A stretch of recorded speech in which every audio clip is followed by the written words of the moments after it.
irregular periods. Periods 2 type இருக்குது. அதில் ஒரு டைப் தான் இந்த irregular period அப்படிங்கிறது.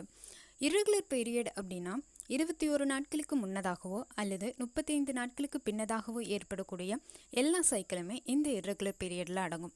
இது மட்டும் இல்லாமல் உங்களுடைய ஹோல் சைக்கிளுமே இடையில ஸ்பாட்டிங்ஸ் மாதிரியோ அல்லது ப்ளீடிங்ஸோ தொடர்ச்சியாக ஏற்பட்டுச்சு அப்படின்னா அதுவும் இந்த irregular பீரியட்ஸில் அடங்கும். இந்த irregular periods ஏற்படுறதுக்கு முக்கிய காரணம் சொல்லி கேட்டிங்கன்னா ஸ்ட்ரெஸ் அளவு அதிகமாக இருக்கிறதுனாலையும் ஒழுங்கான உறக்கம் இல்லாமல் இருக்கிறதுனாலையும் மெயின் காரணமாக ஹார்மோனல் இம்பேலன்ஸ்னாலையும் தான் ஏற்படுது. உங்களுடைய ஹார்மோன்ஸ் அளவு சரியான அளவு இல்லாமல் இருக்கிறதுனால ஏற்படக்கூடிய விளைவு தான் இந்த irregular periods அப்படிங்கிறது.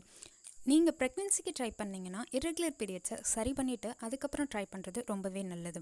இதை சரி பண்ணாமல் விட்டிங்கன்னா PCOD, PCOS, ovarian cyst, endometriosis இது மாதிரியான கர்ப்பப்பை பாதிப்புகள் ஏற்படுறதுக்கு வாய்ப்பு இருக்குது. irregular periods பற்றின முழு விளக்கம் என்னோடய சேனலில் முழு வீடியோவாக இருக்குது. அண்ட் அதுக்கான சிம்பிள் ஹோம் ரெமடியும் இருக்குது. போய் வாட்ச் பண்ணுங்கள்.